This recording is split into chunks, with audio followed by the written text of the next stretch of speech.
Welcome to The Scroll. This is a Scroll Fire podcast and an NTM Podcast, sponsored by Scroll Fire Media and Scroll Fire Publishing Company. Tonight, we're going to be doing another deep dive with Sebastian and Meagan into the subject of governance.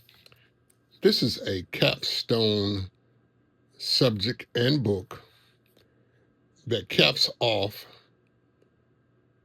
the 7 stones of the seated series.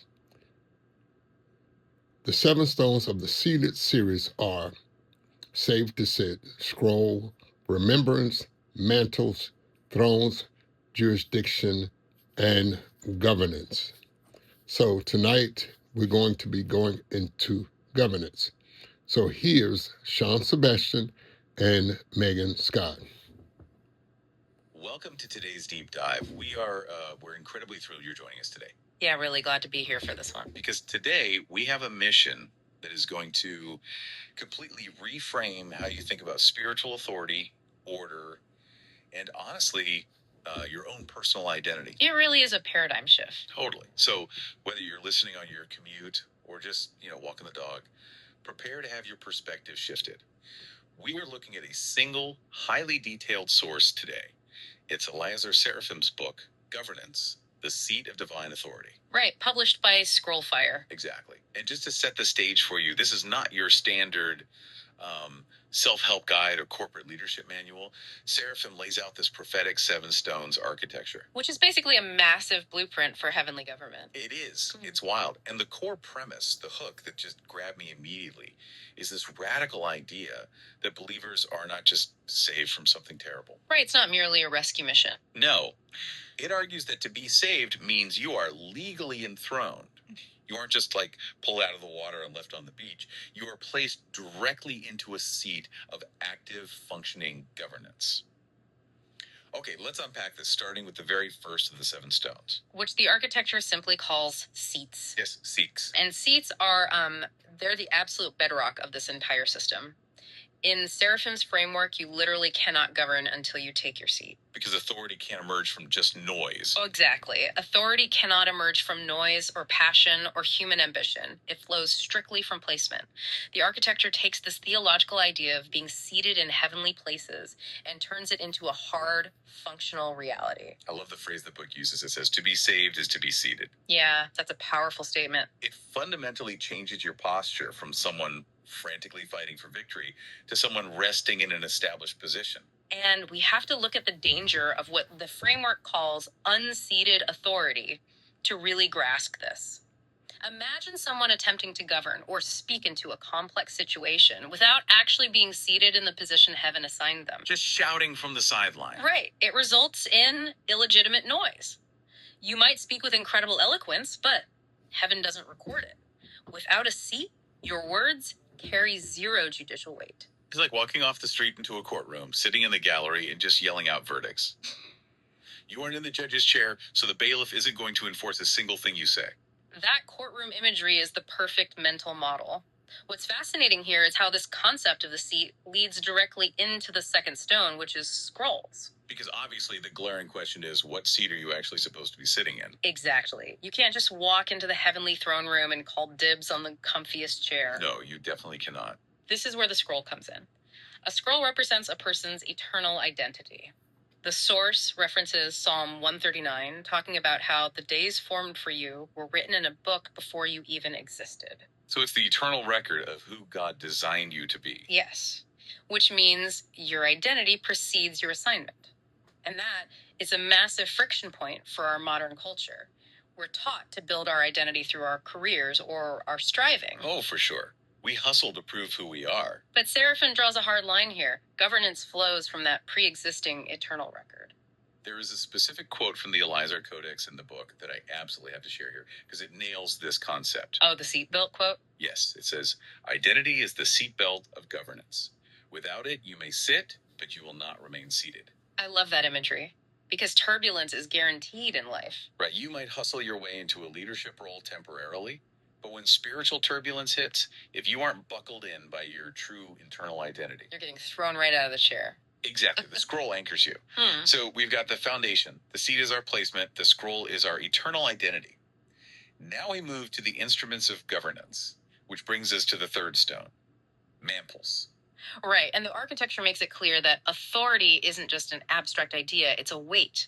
A tangible weight that has to be carried. Yes, mantles are described as the visible and invisible coverings that authenticate a heavenly assignment. It's heaven's proof that you've been authorized for a specific task.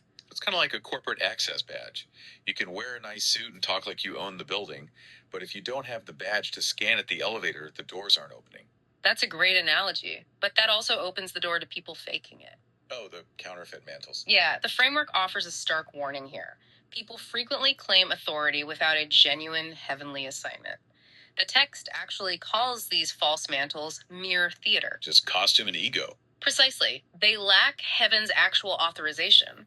Now, transitioning from that, we have the instrument of the mantle, but we also have the mechanism of the mind. Yes. Here's where it gets really interesting. The fourth stone is remembrance. And for most of us, when we hear remembrance, we just think of nostalgia. Looking at old photo albums. Exactly. But in Seraphim's blueprint, memory isn't about nostalgia at all. Not at all. Remembrance is a deeply judicial act. It is the legal retrieval of eternal records. We really need to lean into that courtroom model. We do, because the courts of heaven concept underpins all of this. The spiritual realm isn't just a chaotic battlefield, it's a legal system. And in any court, a judge requires testimony to issue a ruling. So remembering is testifying. Yes. To remember is to legally anchor your present-day decrees in what was already established in eternity.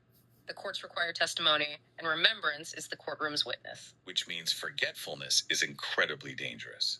The book actually calls forgetfulness the theme of authority. It literally robs you. If you lose sight of the eternal record, you're a lawyer walking into court with a blank notepad. You have no case law to present. Exactly. You have no standing.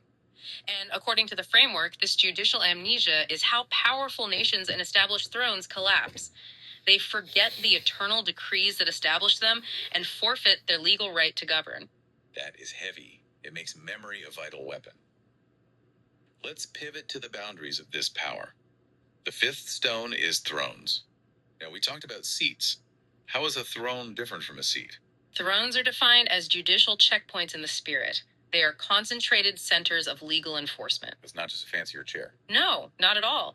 And the framework heavily emphasizes that governance from a throne is never based on human opinions or soulish declarations. Let's define soulish declarations for the listener, because that's a very specific term. A soulish declaration is a demand driven entirely by human emotion or fleshly desire. It's demanding an outcome simply because you want it, rather than decreeing an outcome because heaven has legally judged it to be so. So it's the difference between a kid throwing a tantrum and a judge striking a gavel. Exactly. Thrones do not traffic in tantrums, they traffic in verdicts. And the text points out, drawing on theologians like Gregory the Great, that believers are co-seated with Christ on his throne. Not as some future promise, but right now. Right now. Your authority is anchored in his established legal victory.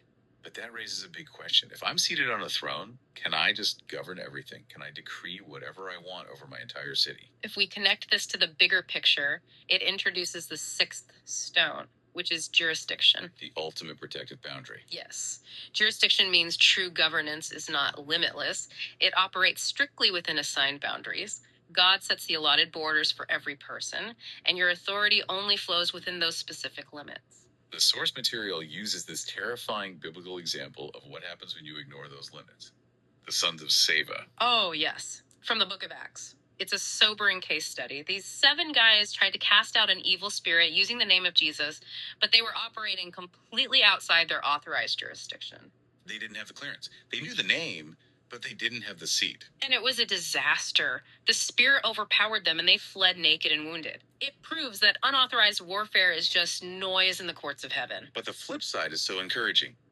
Jurisdiction is your greatest protection. Absolutely. As long as you stay within your assigned lane, governing only what heaven has handed you, heaven is your shield. You are untouchable in your lane.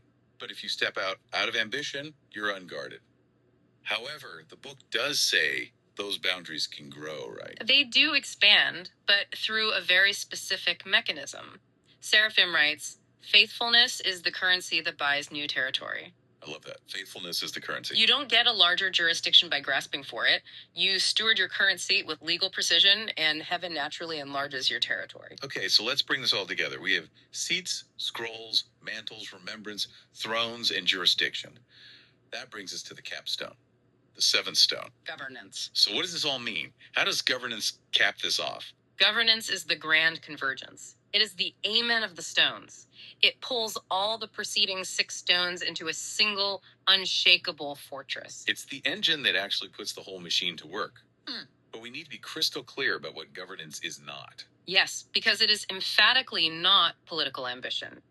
It's not about winning an election or a hostile takeover of a cultural institution. It's strictly defined as the practical courtroom enforcement of heavenly verdicts on earth. The gavel of heaven striking the earth. When this true divine authority is revealed in a person, counterfeit earthly thrones automatically begin to shake and collapse. Because the authentic exposes the fake. Exactly. Governance displaces usurpers naturally. It is the visible imprint of heaven's decrees reshaping reality. Which brings this massive blueprint right back to you, the listener. Yeah. Because this isn't just a theological thought experiment. Are you striving for authority out of pure human ambition? Or are you resting in the seat and the scroll already assigned to you? Are you operating within your tree jurisdiction? Because if you are constantly overreaching, you're stripping away your own covering. It makes you rethink burnout entirely. This raises an important question, though, and it's something profound from chapter 10 of the book. The cosmic scale aspect. Yes. When governance is rightly established by individuals taking their proper seats, it affects creation itself. Drawing from Romans chapter 8, the earth itself is groaning, waiting to respond to authority that is legally and rightly seated. The physical environment around us is waiting. What if creation is literally waiting for you to take your specific seat of governance? That is just a staggering thought. Your placement matters to the earth itself. That's a massive, beautiful thought to leave you with today. We want to thank you so much for joining us on this deep dive into Seraphim's heavenly architecture. It really is a profound lens on identity and authority. Truly. So keep exploring your scroll, find your seat, stay within your jurisdiction, and above all, stay curious. Wow. Thank you for joining the Scroll tonight. And once again, this is a Scroll Fire podcast sponsored by Division of Scroll Fire Media, sponsored by Scroll Fire Publishing House. And it's also an NTM podcast. We'd like to thank Sebastian and Meagan Scott for taking us on this deep dive into the subject and book of governance. You can find the book of governance on Kindle and Kindle Unlimited at Elaizar, Elaizar, Seraphim, Seraphim, under Elaizar Seraphim. And once again, that's on Kindle Unlimited and Kindle.